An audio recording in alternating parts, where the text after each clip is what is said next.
This is the problem. We're always just giving ourselves over thinking about what don't I have. So imagine just all the time thinking about what you don't have. So if that's my focus, that's what I'll see. Now I could take that same energy. This is what's so bad. That energy that you're spending doing that is why you feel like you do every day. Instead of taking that same energy and focusing on what you want and then putting the energy toward pursuing that by doing the things you need to do to have that.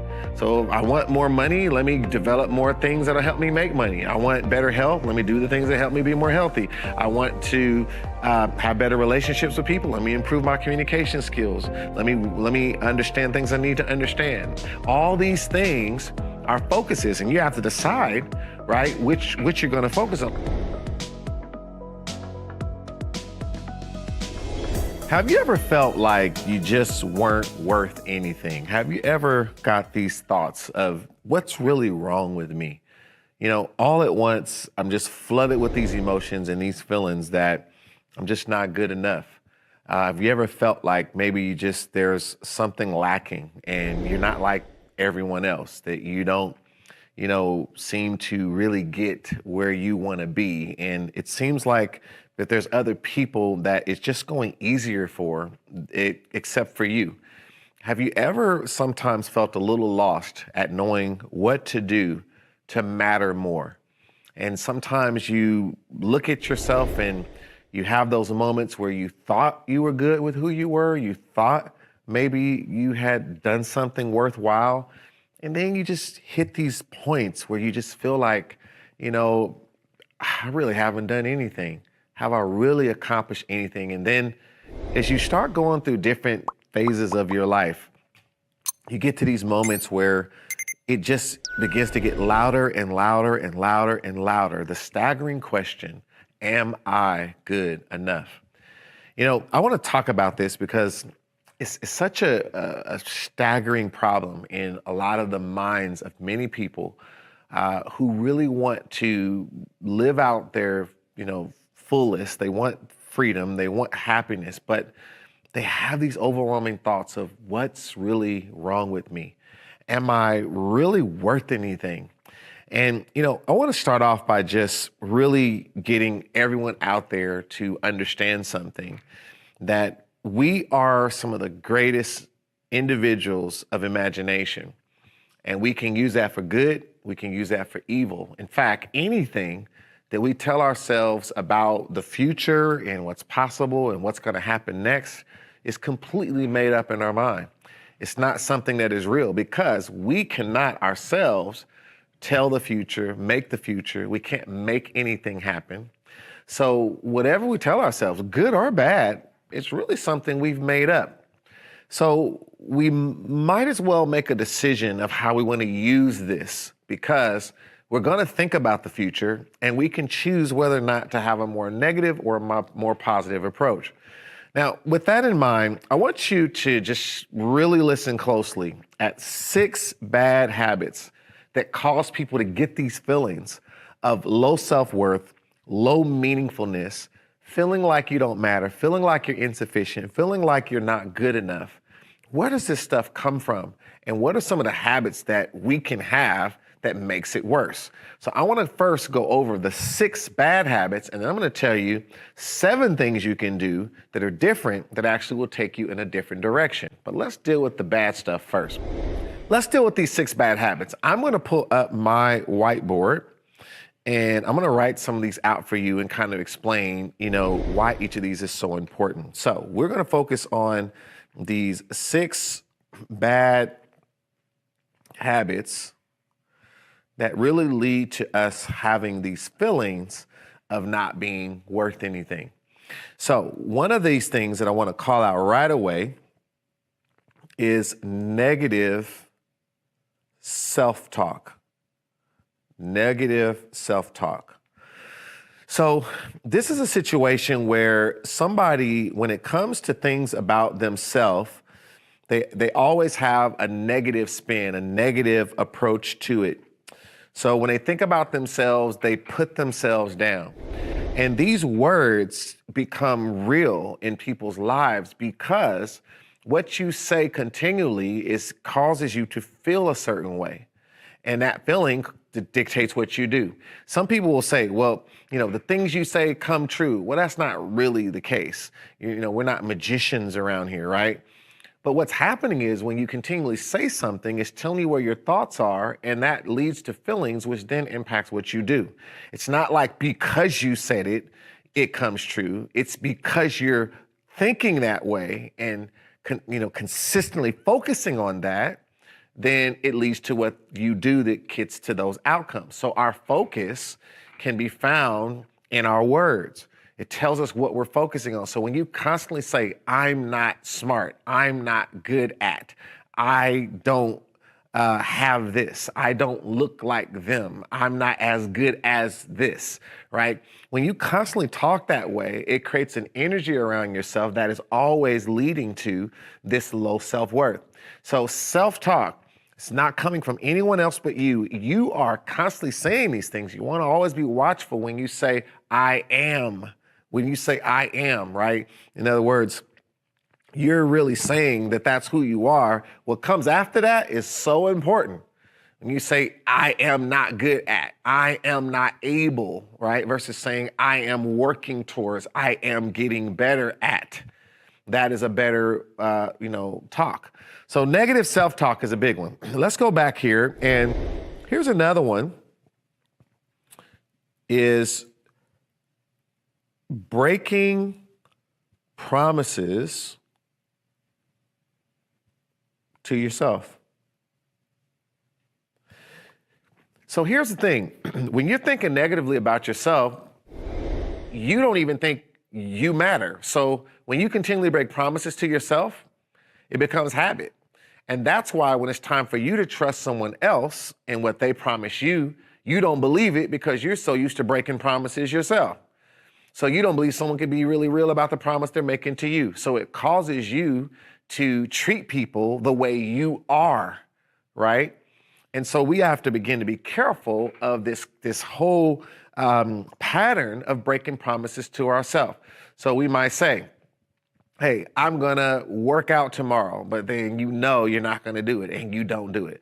I'm gonna leave at 11 o'clock, but you don't leave at 11 o'clock. And you start breaking that promise all the time, breaking this promise all the time. I'm gonna this time go and finally do this project that I know I need to do, but you don't do it. And you just always are telling yourself you're gonna do things, and you start getting comfortable breaking your own promises. You start getting comfortable not living up to what you said you were going to do. So when you're confronted with an opportunity and you're starting to think about whether or not you could really do this, you don't trust yourself. So even if I gave you an opportunity and I literally said, hey, here's some money and I'm going to give you the information on how to use this money to turn it into 5 times the money. All you got to do is implement what I tell you.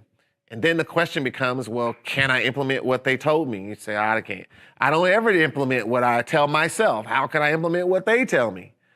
And then when you don't do it, you say, see, I couldn't do it. It's not that you couldn't do it, you wouldn't do it. So this is, again, starting from breaking promises to yourself. Very important. Let's go and look at another one. Another one is making decisions from a place of anxiety. Now, when we think about making decisions, every decision we make takes our life in a direction. It can take it forward, backwards. Sometimes it feels like sideways, right? It can do many things. Every time we make a decision, there's a consequence, there's a trade-off. Every time you decide, that means to cut off, decide, to really cut off from all other opportunities, all other options. There's no choices. It's a decision. When you make a decision, it actually takes you in a direction. And if you have anxiety that surrounds you every time you make a decision, what is anxiety? It's not even fear. Fear is something that, an emotion we feel from a real present danger. Anxiety is something that we create in our mind about what we think is not going to go the way that we expect. So we feel anxiety. It could go wrong when I get on stage and speak. It could go wrong when I pursue this business opportunity. It could go wrong when I go and talk to this person who I want to build a relationship with. They may not like me. They might not receive it. They may not accept me. All of that is anxiety. It's not real. There's no present danger there. It's only what you're telling yourself.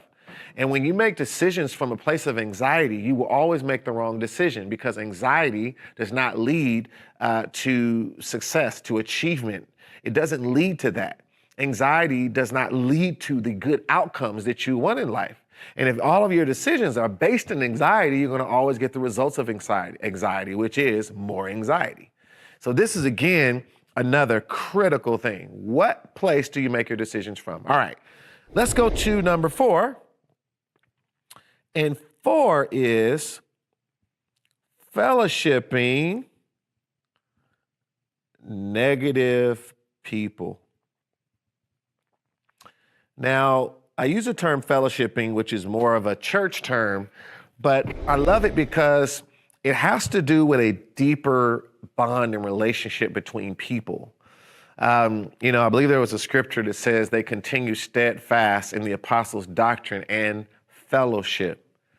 And then the Bible often talked about, what fellowship does light have with darkness? Talking about a deeper relationship between people.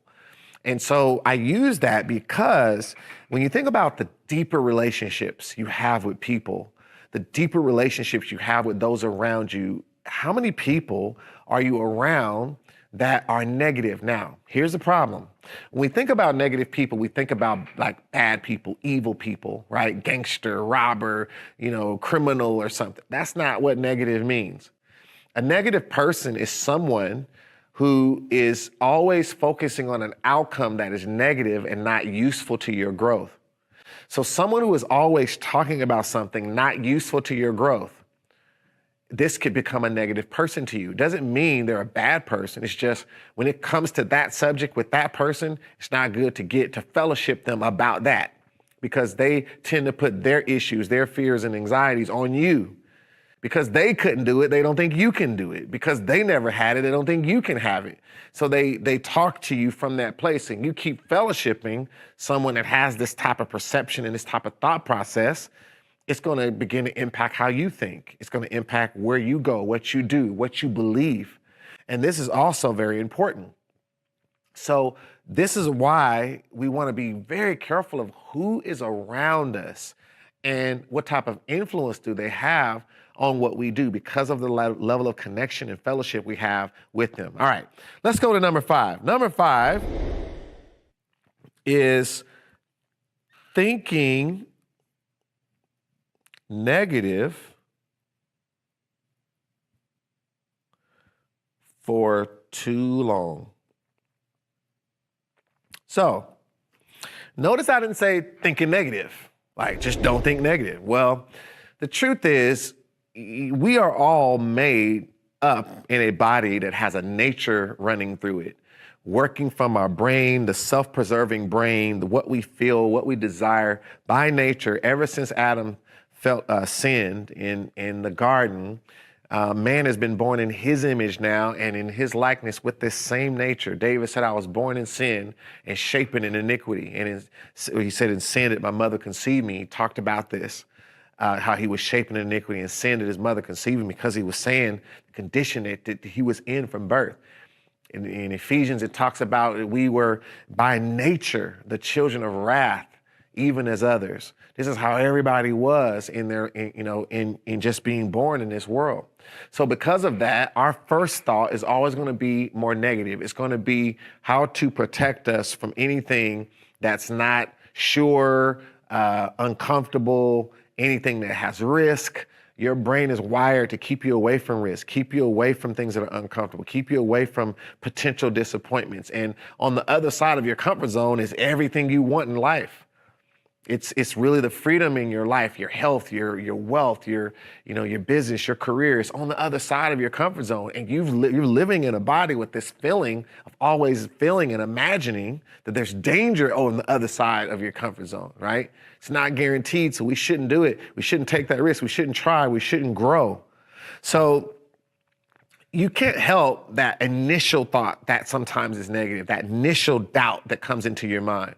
But it's thinking on that too long, continuing to go over it over and over again and keep, chewing on this thought process. When it becomes not just a thought, but a thought pattern, this is what causes you to start feeling these different types of ways. It becomes now a pattern. There's an old saying we talk about sometimes about how you can't stop the birds from flying around your head, but you can stop them from building a nest. And this is very true about thoughts. We get 70,000 of them throughout the day, one day. And we have to manage how those thoughts are affecting us. This is all directly related to why we sometimes feel certain ways about our worth. Now, let's go to number 6. So number 6 is focusing on what you don't have versus, let me fix that there, what you want.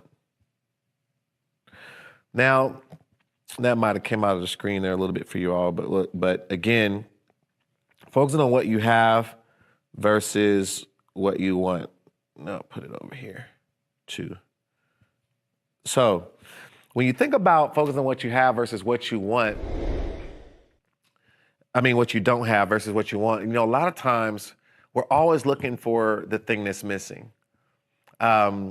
If you've been wanting a better relationship and then you find a better relationship, you're going to automatically start thinking about what you don't have, though. We have a relationship, but we don't have as much money as this other group over here that is also in a relationship. You're going to start comparing, right? If you get, if you lose some weight and you meet some particular goal, then you start thinking about, but I don't have enough money, and that's why now I'm not, as good as the next person. We're always just like searching for the thing that's missing.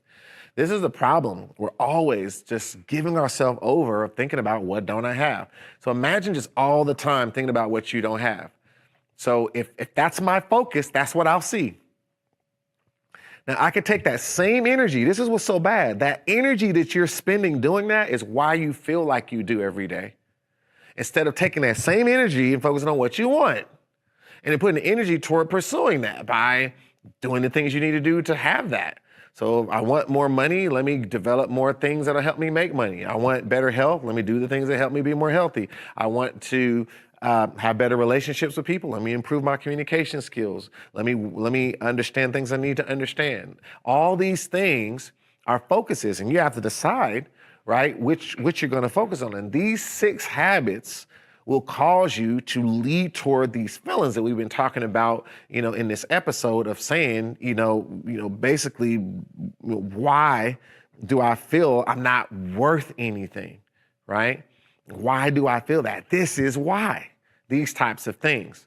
All right, so these are 6 things that are like the bad habits that lead to this, but let's talk about 7 things that'll actually cause you to not feel this way, right? To feel that you are worth something. But before we talk about those 7 things, let's deal with this word worth. Go back to my whiteboard here, and let's just deal with this word worth, right? So when you think about worth, this is really the value of someone or something. So if you found some gold in the mud, you don't care about the mud, you're gonna pick the gold up, rinse it off, and your first question is gonna be, I wonder what this is worth, what it's worth. Now, when you think about worth, and the fact that it's directly tied to value, the value of something.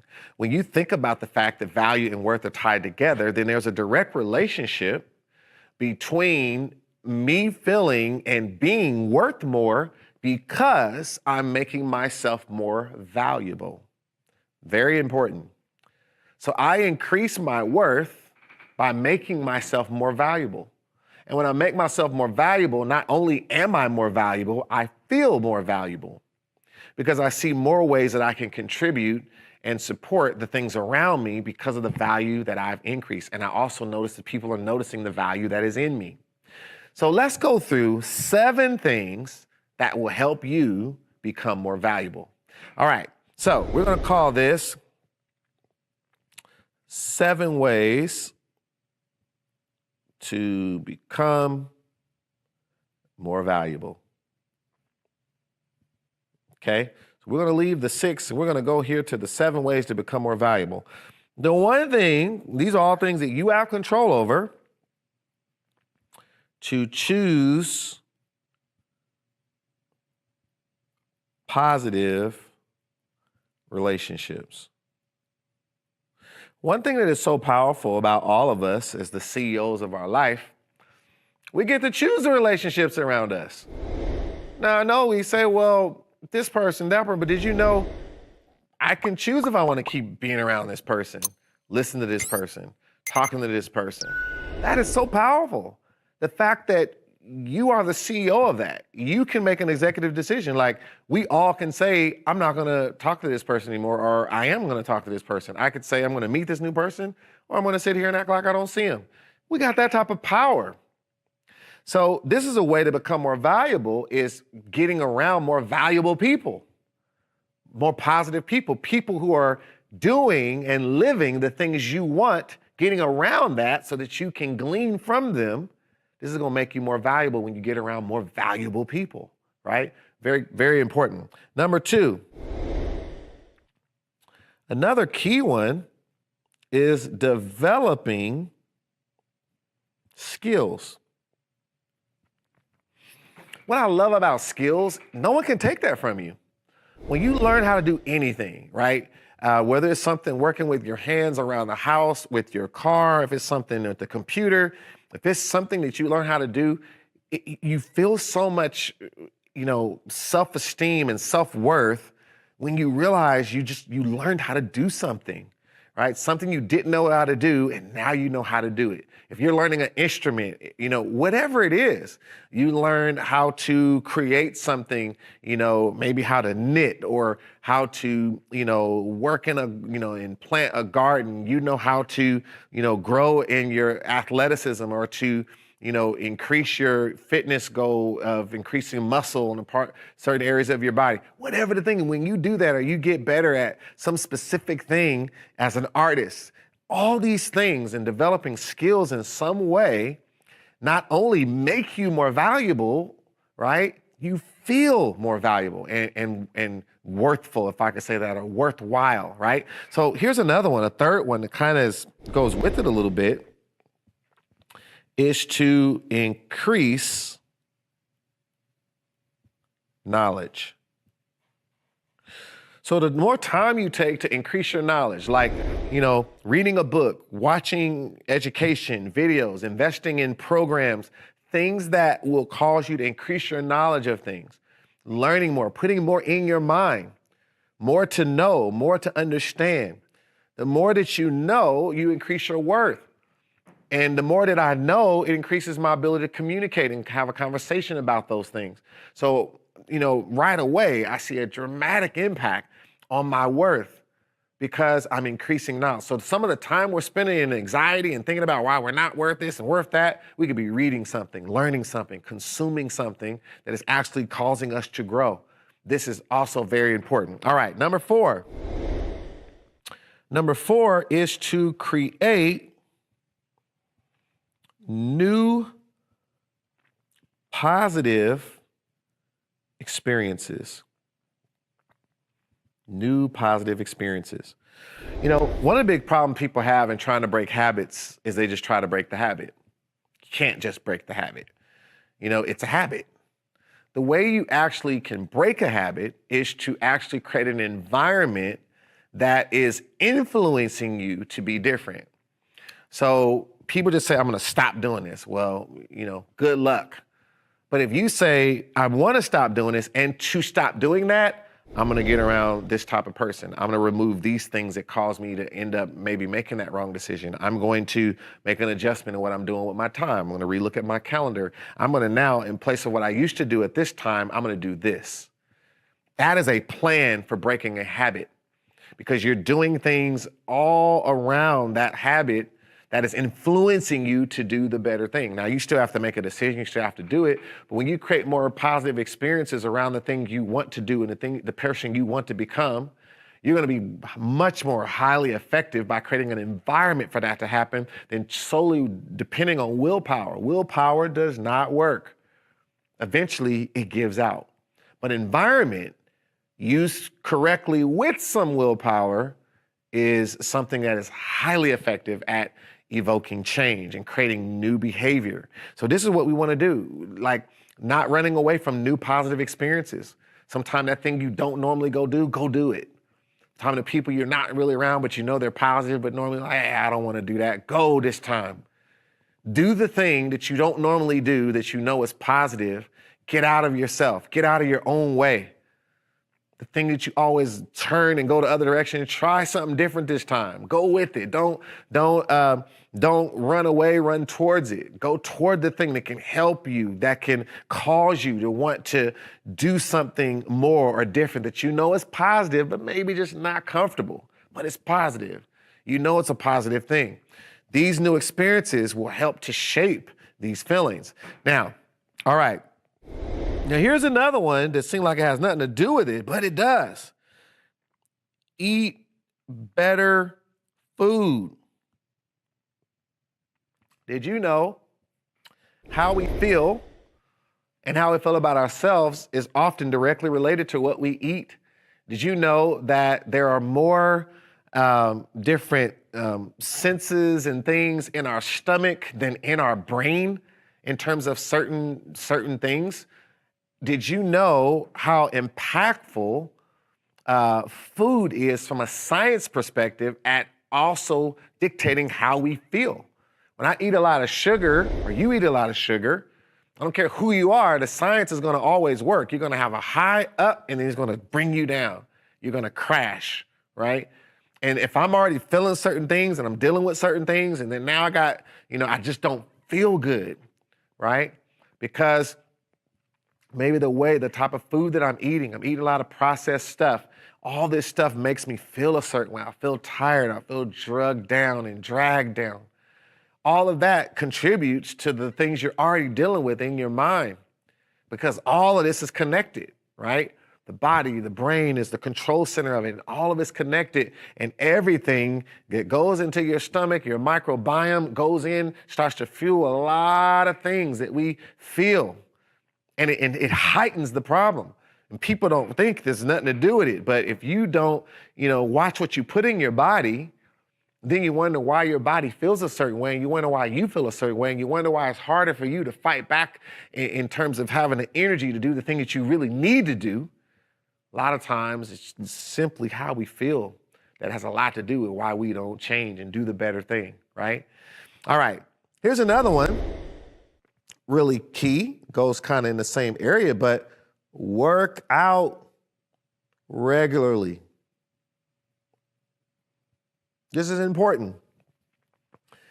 So when you feel better about your physical body, your value goes up, because you can tell you've been doing something for yourself, which means this is critical.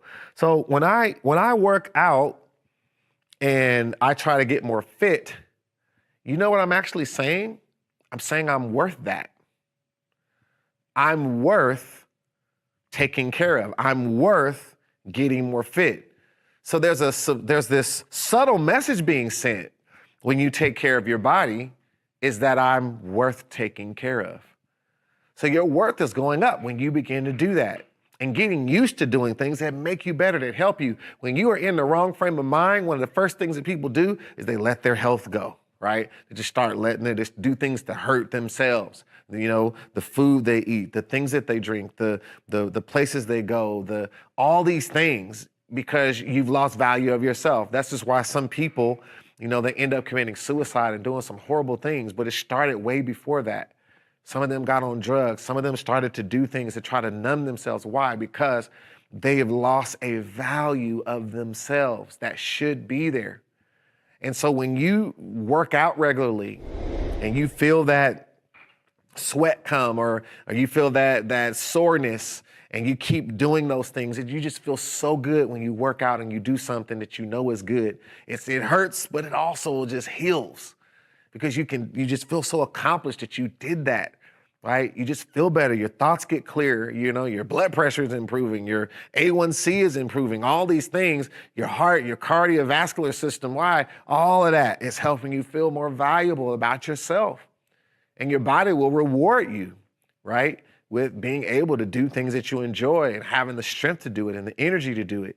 And that goes right with number 7, which is to get sufficient, let's put it this way. This is a sensitive one for me, sleep. Now, believe it or not, sleep has a lot to do with how we feel. And I know myself, when I don't get a lot of sleep, and you get this kind of just zombie feeling, you just don't have the energy to, do certain things. It takes a strong person to press through all of that and still be positive, still smile, and not only for other people, even for yourself. Like, you don't have the energy and strength to even fight back your own thoughts, to fight back your own thinking. Sometimes you think it's like this big issue going on in your life. You're just tired. You're not sleeping well. You're not getting enough sleep. You're not restoring yourself.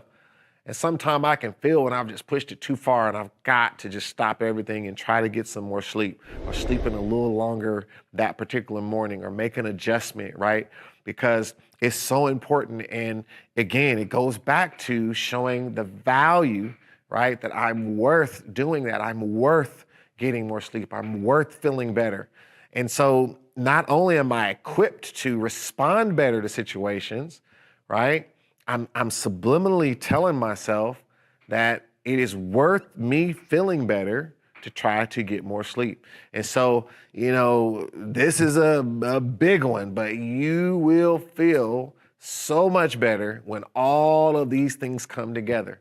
Some of them have to do with the decisions we make, the way we think, and how we take care of ourselves. When they all come together and they're all working right, you instantly will feel and know that you are worth every day the things that you're able to do, can do, and will do, all because you took the time to do something about actually changing into who you need to be, that you can actually accomplish the things that you really want, and stop listening to the wrong thoughts that cause you to believe the wrong things. So I want you to understand this. Make sure that you don't ever tell yourself, right, that you're not good enough, that you're not worth it. Always remember that our thoughts are simply thoughts. And it's up to us to decide, what are we going to continually think about, and to understand that emotions are intensifiers of the thoughts we have. And so sometimes if we start off with a lie, then the emotions intensify a lie. But if we start off with truth, the emotions can intensify the truth. We have to learn how to think upside down. Our first reaction is often the wrong one. We have to take the time to recalculate and always begin to put ourselves in a more positive space that will allow us to go further than we thought we could, become what we thought was impossible, and also be able to do the things we just thought we couldn't do until we change the most important person in the world, you. I'm Michael Lee Parker. I want to push you to be the CEO of your life, your business, and your wealth.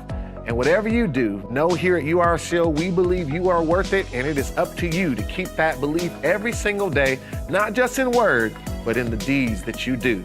Make sure that you always push yourself to charge, expand, and to overcome. The true meaning of CEO to us here at URCO.